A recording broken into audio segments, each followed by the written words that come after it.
broadcast network, AFTERBUZZ TV. Over 20 million weekly downloads in over 150 countries, and your number one source for after-show entertainment.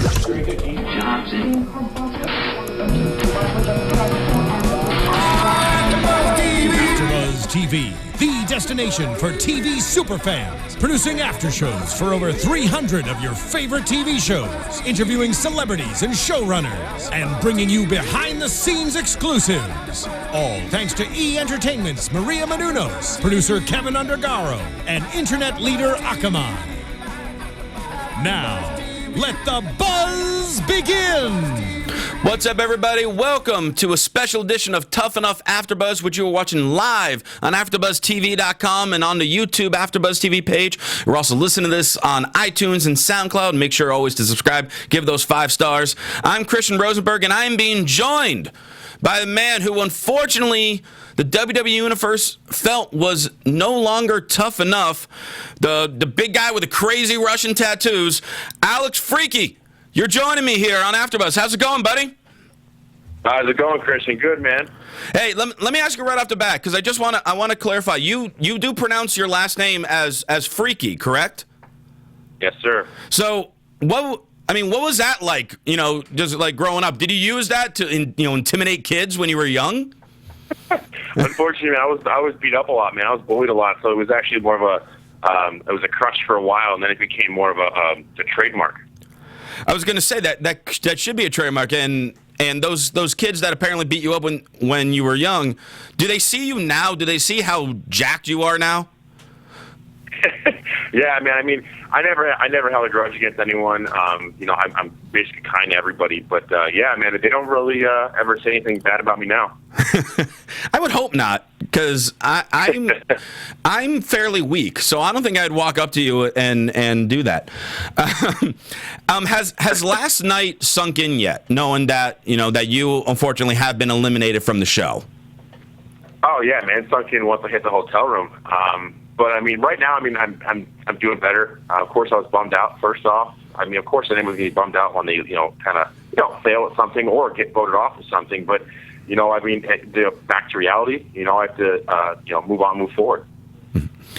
When you spoke with Miz on Tough Talk right after the Tough Enough went off the air in USA, you mentioned that you felt your cardio wasn't where it should have been for this type of competition.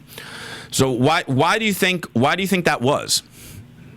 Well, I'm a bodybuilder, so I don't do a lot of cardio. I'm a pretty lean guy all year round, so I don't have to do cardio really to look a certain way.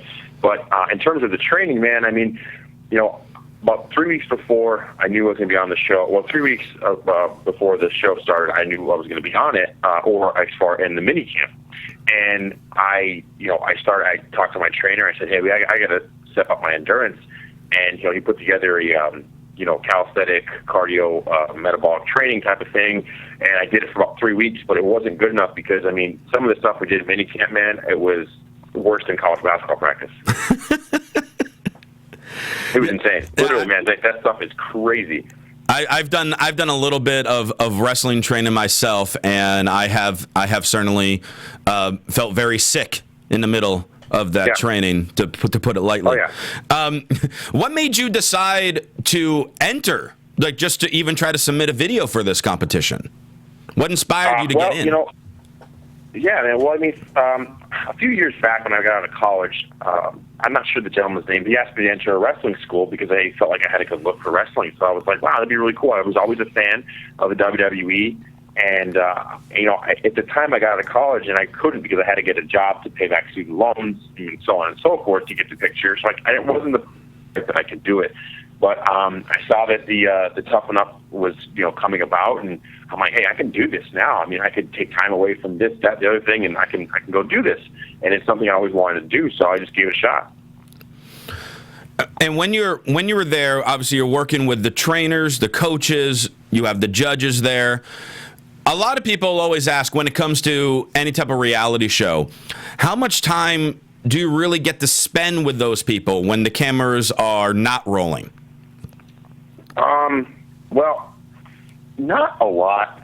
When the cameras weren't rolling, we were basically in either, filming the other parts of the segments of the show, or in the gym, in the performance center, like the lifting, not in the ring. We weren't allowed to touch the ring without Billy Gunn, another coach there, to supervise. We weren't allowed in there at all. We're literally, when Jericho said it's a church, literally it's a church. If you're not allowed in there. I like that. I think that's cool. Oh yeah, for sure.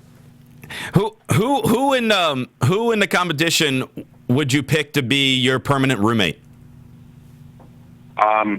Actually, the roommates I had in the competition, they're amazing guys. I mean, Tanner, even though I want to choke him most of the time, he's an awesome guy, dude. I mean, there's nothing bad about him. He's a great athlete, great competitor, and they're actually a really nice guy. Josh and the people. I mean, we did everything together. Where they're going to the gym. I mean, we were literally like the Fantastic Four. Do people still fight in that house when the cameras aren't rolling? You know what? It's funny you mentioned that, man. They do. When it comes to Diana, absolutely. I feel like everyone despises her based on what we see on the show. Does it come off camera as well? Well, yeah. I mean, think about it. I mean, if you're gonna portray yourself as being a princess, or wanting to go play in your wedding when you're supposed to be here for the WWE, no one's gonna like you. You sound like a big fan of hers. No, I'm not, because I sacrificed a lot to be here, and he doesn't have to sacrifice really anything at this point. Gotcha. Do you regret saying knowledge means nothing?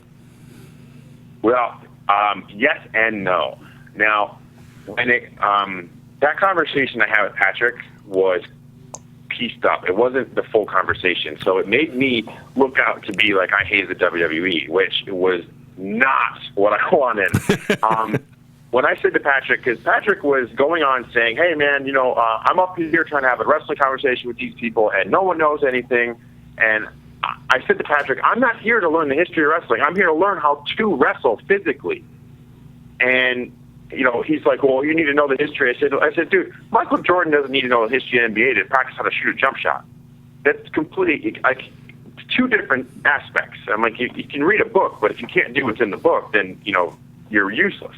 So that's what I meant in theory. I'm a huge fan of WWE and have almost just as enough knowledge as Patrick, except I don't know the dates of matches. You know what I mean? I don't know the statistical information. I know 1999 Triple Threat, No Mercy with Austin and Undertaker and Triple H. I can tell you all that. But I'm not going to go back to 1985 and tell you who won, match with Joe Schmo and somebody else. You know what I mean?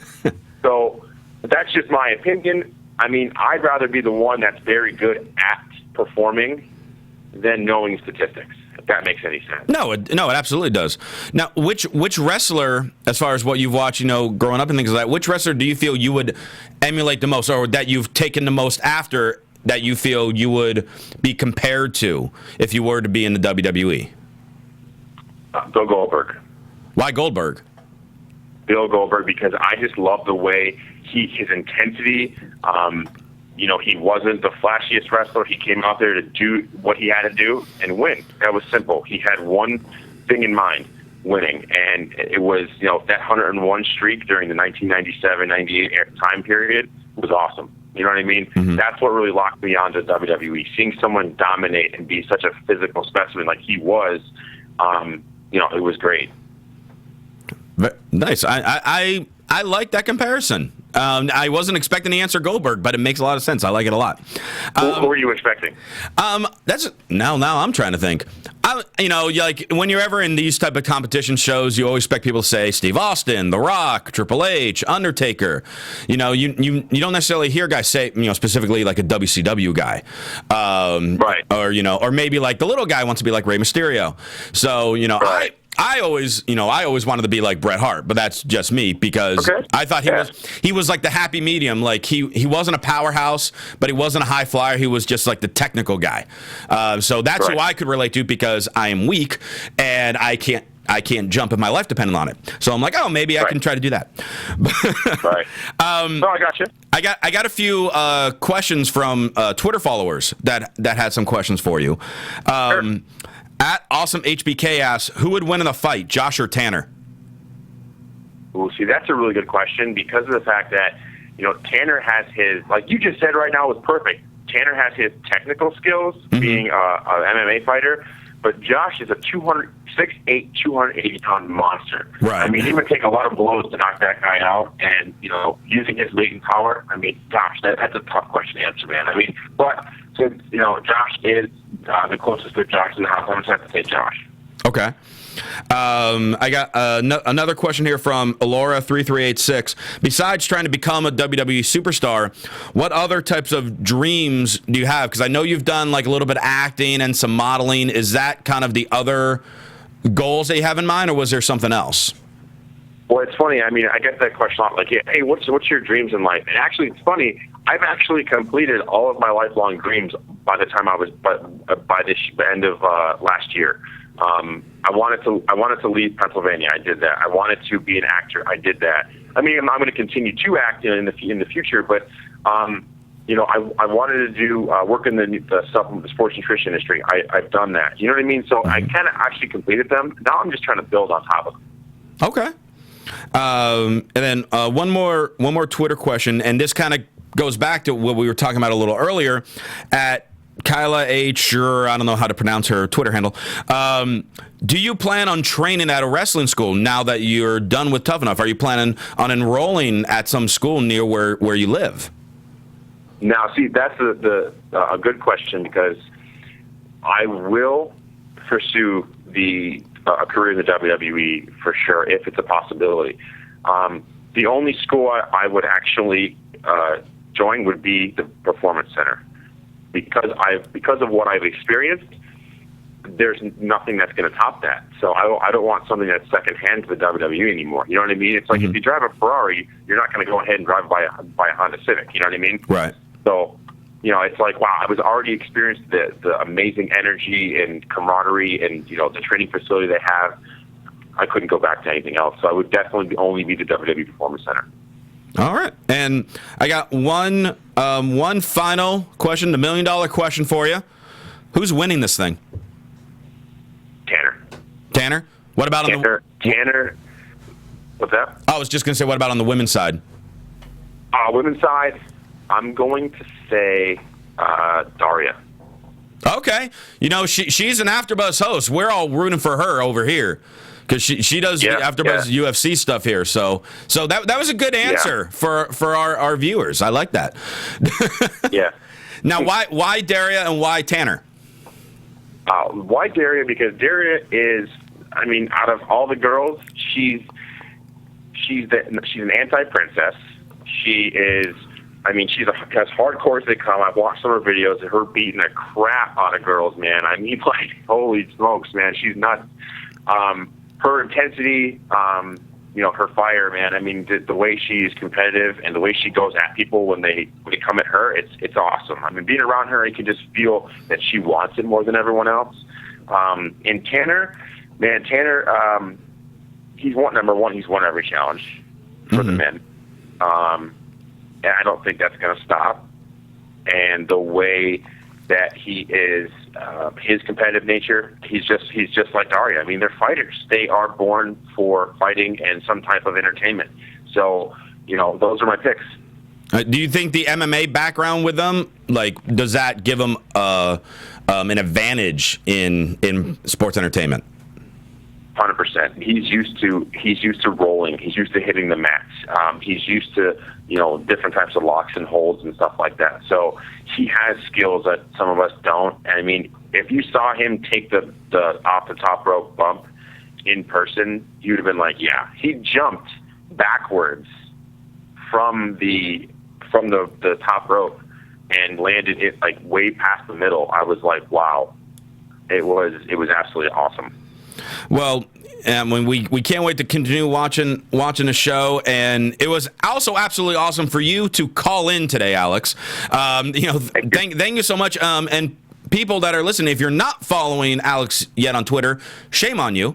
You can follow him at ToughAlexF. Alex, do you have anything else that you want to plug? Honestly, I really appreciate all the WWE Universe fans out there. You guys are absolutely amazing. The way you follow us since we first started minicamp till, hey, since I'm off the show, you'll probably still continue to follow me in my journey. It's not the last you'll hear from me, and I hope to see you guys again soon. And thank you so much for being amazing fans. Thank you so much for entertaining us on the show, Alex, and best of luck to you. Hopefully, we'll be seeing you on NXT soon. Ladies and gentlemen, once again, this is Alex Frekey. That's right. Frekey, I dare you to say that to his face. He will crush you. You can follow him on Twitter at ToughAlexF. And, of course, you can follow all the Tough Enough news at WWE Tough Enough.